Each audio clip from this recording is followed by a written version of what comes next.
Nagpatanim nga si Mac Tedson ng mga bell pepper na to mga day. So nanghingi ako ng video kasi gusto kong makita kung ano na ang meron, kung may bunga na ba or ano ba talaga kadami yung mga pinatanim niya. So itong video yung binigay ni Cliff sa akin, nakakahilo. So pati kayo mahilo na rin. Ang sabi niya sa akin dati, nasa 400 pieces daw ito. Pero hindi ko na itanong kung naitanim ba lahat ng 400 pieces na yon. Mga nakaraang buwan ko nga lang to nalaman na nagpatanim pala siya ng mga bell pepper na to. Hindi man niya sinabi sa akin nung mga nakaraan kasi ang sabi lang niya sa akin dati nung nalaman ko ay kailangan daw niya bumili ng mga pataba. So tinanong ko kung para saan yung mga pataba kasi nga nakapag-aan niya din naman kami ng palay.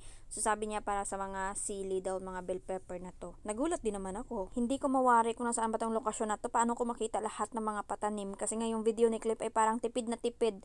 Talaga yung mga bunga lang talaga yung pinapakita niya sa akin kasi pinagmamalaki talaga niya sa akin na yung mga sili daw at may mga bunga na. Nung nalaman ko nga, syempre medyo madami-dami akong tanong kung sino nag-alaga, saan nanggaling yung mga buto ng mga bell pepper na yan. Ay di syempre sabi niya binili daw niya. Ay di timang lang. Syempre bibilhin talaga kasi wala naman talaga mapagbilhan sa amin ng mga binhi na yan. O ba ang lalaki na ng mga bunga. Huy, ang ganda sa mata. Tinanong ko kung sino nag-aalaga, kung paano niya aalagaan kasi kung wala bang trabaho, yung pagtatanim lang ba yung trabaho niya. Sabi niya nagtatrabaho daw construction.